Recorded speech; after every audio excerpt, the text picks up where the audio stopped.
Hello dolls, welcome back to my channel. So for today's video, I actually do want to kind of hop on a trend that I've seen other creators doing where they give a list of things that they want to leave behind in 2022. But instead of saying the sort of things that I don't want to see in 2023 or things that I want to leave in 2022, I want to talk about things that I do want to see in 2023, more specifically from the music industry and just music in general. And I thought that this would be a really good year to do it because one of you guys, and I can't remember who said this, but I read it in a comment and I really agreed with it, said that years that end in 3, so 2003, 2013, we're going into 2023, that those are always really defining and transformative years as far as music goes, because you're kind of getting away from doing the musical trends and trends in general of the decade prior.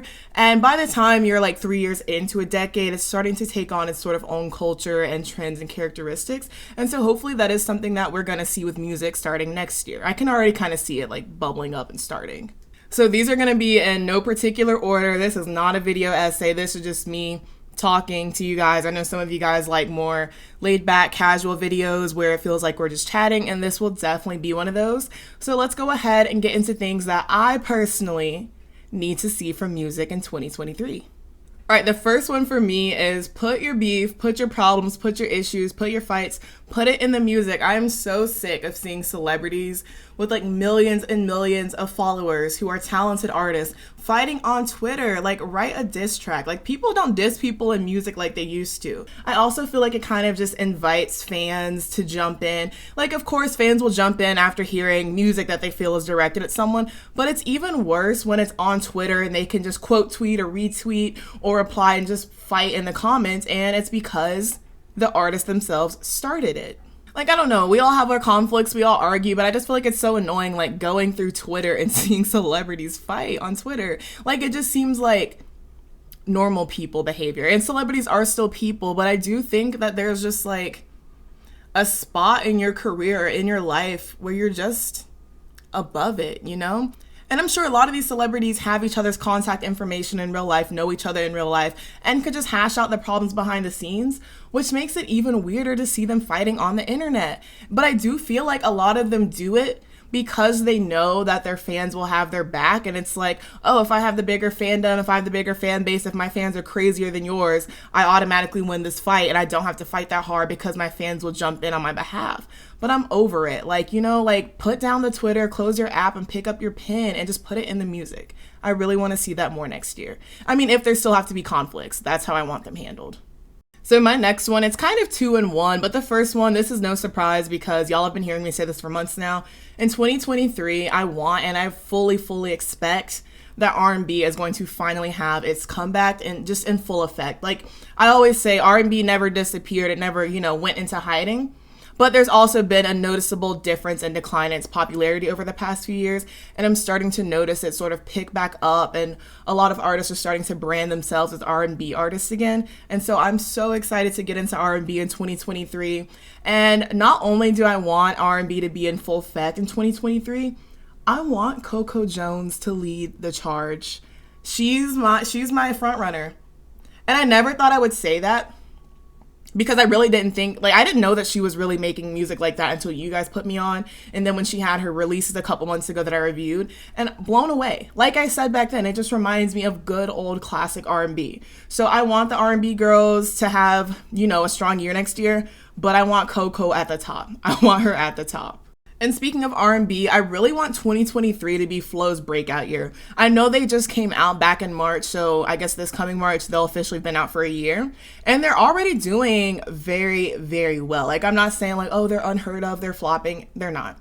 But I just want 2023 to finally just shoot them into the mainstream, where I have to stop asking people oh, have you heard about FLO, blah, blah, blah. A lot of the times people say yes, but there's still a few times where people say no.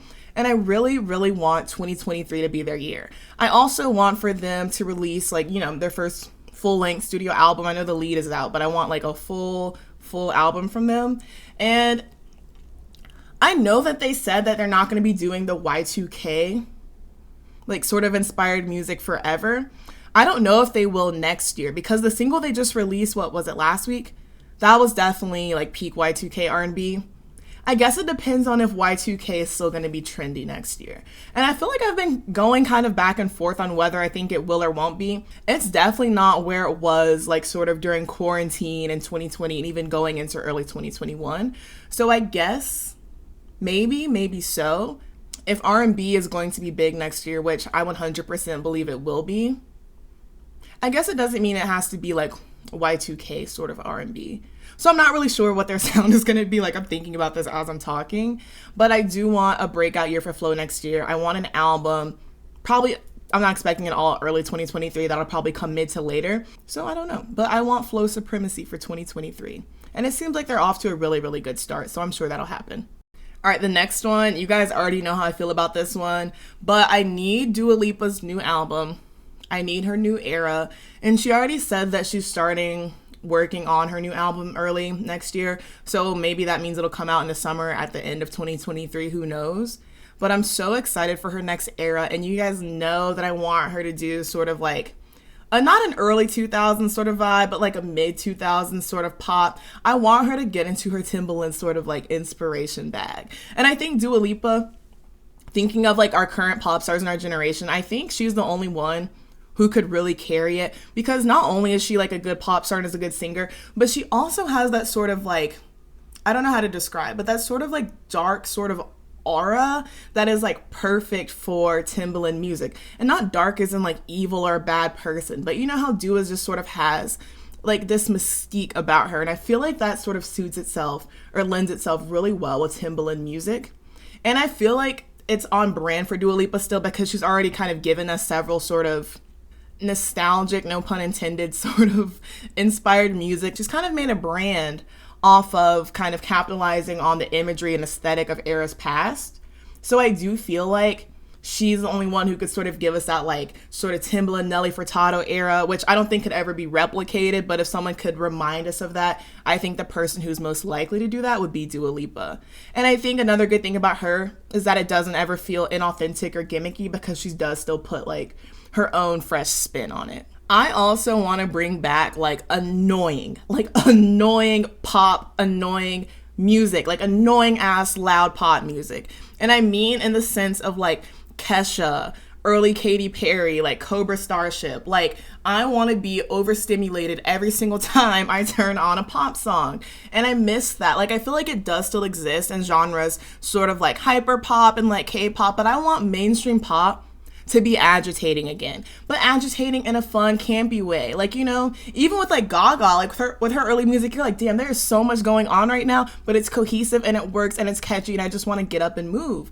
And I'm glad that we are starting to sort of move out of like the sort of sad girl, minimalistic pop era. Like I want it to like pop my eardrums. Like I want loud pop music again. And I feel like a lot of people who are sort of around my age, I'm 24, and I feel like a lot of people around my age are like, oh my God, like I would have given anything to be like the age I am now back in like maybe like 2008, 2009, to like early 2010s, back when pop music was like that. Like imagine being in the club and like I'm a Bee by Black Eyed Peas comes on. And I know some of you probably don't have to imagine that because you're lucky and you got to experience that, but we didn't. Even like stuff like Pitbull, like I know that like it is probably a sin to say that his music is fun, but unironically his music is fun. Like I just want more music that makes me want to get up and dance, and I feel like we're starting to get there again. But in 2023, I want ostentatious pop music to fully come back.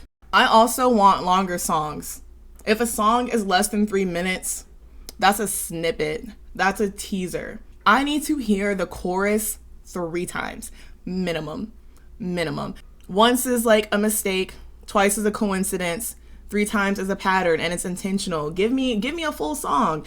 And I don't really know. I do want to make a video and research this eventually, but a lot of people are like, oh, social media and TikTok is making music shorter. I don't know if that's true. If it is true, I could 100% believe it, but I don't want to blame all of it on TikTok. And because, you know, music culture does just change over time, but it does make me sad that like when you hear a song that you like and you look at the runtime and it's like 2 minutes and 18 seconds, like what am I going to do with that? That's just enough to make me mad. Like that's an appetizer. Give me the full song. And speaking of songs, I'm just going to say it. not every song needs a rap feature. There are so many songs where I like it, and then the unnecessary rap feature happens, and I'm like, what did that add? Like, I want to get into like the history of that and when it started. And it's not as much of a like epidemic in American music anymore, but it's becoming an issue in K-pop. Like, every song doesn't need a rap. Afterlike has a rap in it, and Afterlike, for those of you who don't listen to K-pop, it's a very high cutesy pop song, and it samples I Will Survive by Gloria Gaynor. A song that has I Will Survive in it, like the sample, the musical sample, also has a rap in it. I just want you to let that sink in. And I get that genres can be mixed and meshed in a way that actually works. But with a lot of these rap features, I feel like the song is going on and then like you press pause and then the person raps and you're like, okay, back to the song and press play. Like, it just sounds very disjointed and it's unnecessary. And if you're gonna add a rap, just make it good. Like, a lot of them aren't even good, have nothing to do with the song, don't sound like the song, and it detracts from the song. So I feel like if the rap does not have a purpose, leave it on the cutting room floor. Better yet, don't record it. I also want more collabs. And I know that that sounds so stupid, because we did get a lot of musical collaborations this year and even in 2021. But I want more collabs that were moments, actual moments. And I want you to like get into the mindset of like that era between like 2013 to like 2016. When, like, if you're my age, you remember, like, a collab was a moment. Like, I remember, like, waiting for Post to Be to drop like it was the Super Bowl. I remember waiting for Bang Bang to drop. Like, you know, like, you were just so freaking excited. You're like, oh my God, these two artists are uniting their joint power. And now when collabs come out, I'm like, okay, that's pretty good. I like it. But remember when collabs used to be moments? Remember when they used to be eras? Remember when they used to be just show-stopping and the collab dropped and that was all you could think about? Remember when Telephone dropped and everything changed? I just miss, like, the power of the collab. And I think what's missing, and I don't mean this in a way that's like shady or disrespectful, so that's not my intention. So if you take it that way, I apologize, but it's not what I mean. I think because with these collabs, it was like both of these artists are just on the same playing field and they're powerhouses. Like when Beyonce and Nicki collabed on Feelin Myself, it's like, okay, we have the biggest like R&B singer, pop star basically in the game, talking about Beyonce. We have the biggest female rapper right now. They're collabing. Like, it's not like Nicki's collabing with this up and coming singer, Beyonce's collabing with this brand new rapper. It's like these people are at the top of their game, have paid their dues, and they're like combining their forces. And that's what I miss out of a collab. Even things like when, what is it called? I should know this. I should be better. What a Time to Be Alive. Like when Drake and Future collab. Like, I just need more collabs that are just like moments, actual moments. And I feel like I haven't had one of those recently. I also should have mentioned this back when I was talking about Timbaland and Dua Lipa, but I just miss the era where producers were just integral to a song. Like, and I'm talking about like Dark Child, the Neptunes, Timbaland, obviously, and even like moving into like more recent times, like people like DJ Mustard, Metro Boomin, and I saw this TikTok and it was so true. And I think it was about DJ Mustard, where it was like, oh my God, remember like that summer of, I want to say 2015, I could be wrong, where every song sounded the same. And it was like Post to Be, like every Kid Ink song, every time Chris Brown and Tyga collab, because they all had a similar producer. But while you might think that, oh, that's boring, all the songs sound the same, it does create sort of a musical identity, one for the artist and two for the producer. And it does create a sort of sound, like, you know, like when the music comes on, I'm like, that reminds me of this point in my life and I can associate it with that. And I'm just like, where are the producers? And I know a lot of the producers that I named are still working, most of them, but it's just like now, like I'm trying to think in 2022 in this moment, like who is like the producer? And I'm not saying that there's not any, but I'm saying that I really can't think of any that are, you know, at the level to the point where they're like running music. Like back then, like having the hottest producers was really like just make or break for your musical career. And I just don't see producers getting the amount in 2022 and the 2020s of just like reverence and respect for like what they contribute to music, you know, as much as they used to in earlier eras.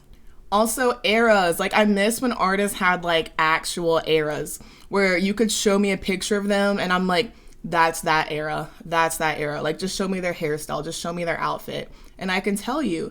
And I miss like having this whole sort of like character in a sense built around an era. Like, you remember back when, this might be sort of like niche, but I think she's pretty mainstream. Like, remember like Electra Heart era where like Marina literally became Electra Heart, just like things like that. Or like in Lana's earlier eras where she was giving like Priscilla Presley, early Americana. And I don't think it's completely gone with music, because I can think of artists, I keep bringing her up, Dua Lipa is good at eras. I think Billie Eilish is pretty good at eras. I feel like I can differentiate between them. And it's just like, I kind of miss that. It's fun, and it kind of gives you a way to sort of like contextualize their music and their discography rather than just like putting out singles, you know? And I'm not saying I'm against singles because I've said that I'm not, because it's true. But I do miss the power of just like an era. All right, this is one that a lot of you guys have said to me, and I completely agree. I need male performers to step it up. They're getting boring. And I want to say about 5 years ago, there was a shift where I used to kind of listen to male and female artists pretty equally. But now I feel like I just listen to male artists a lot less because they're just not giving the way that they used to give. Like, even ones who just used to be like great. Like someone like Drake. Like, I did very much used to listen to Drake's music. And now I just can't be bothered because like now he's just like a troll. Like, I don't know what he's doing right now, but it's not working. I feel like a lot of these male artists are just too worried about being cool or looking like they don't care, you know, like that sort of vibe, or just riding on the waves of their previous success, especially for the ones who've been around for a while, and just aren't elevating and aren't stepping it up. And that does not go for every male artist, because I can think of several, like look at like Bad Bunny just had the best year ever as far as like a musical career goes. So I'm not saying it's all male artists, but I think for every male artist I can name who's not boring, I can name 5 female artists who aren't.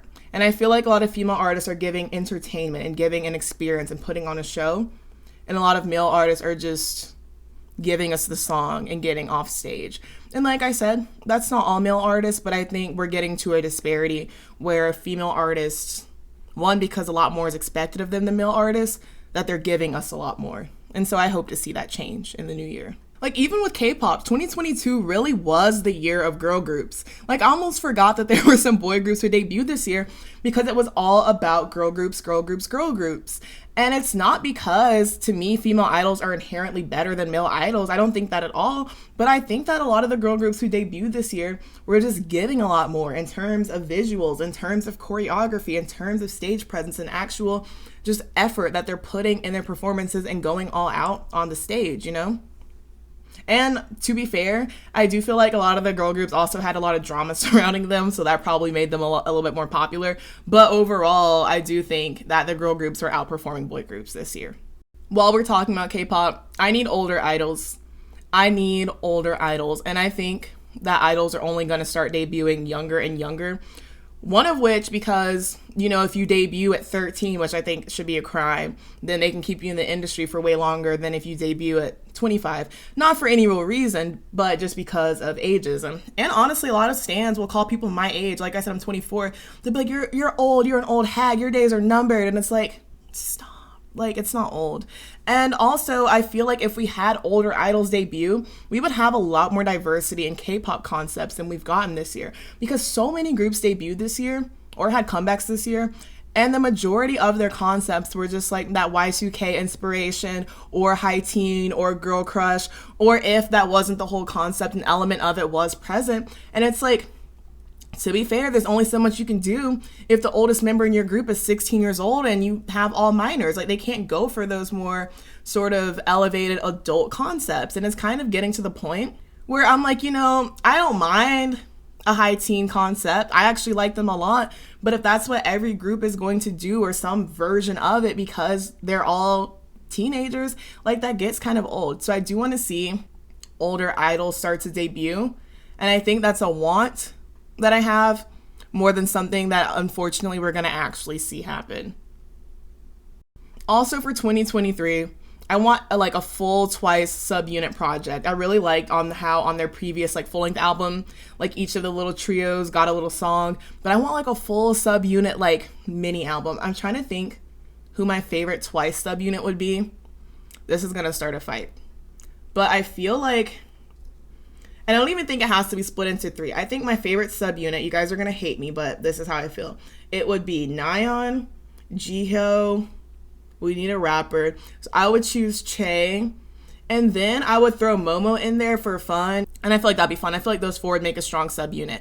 And not only do I want to see more Twice subunit work, I also want to see them take even more creative control now that they've renewed their contracts. And I feel like they are one of the girl groups who does relatively have a good bit of creative control already. A lot of them have written and produced songs for the group, but I want to see like, we did this era ourselves. I want to see like not JYP product idols Twice, but like this is who we are now that we're all grown. I would love to see that from them.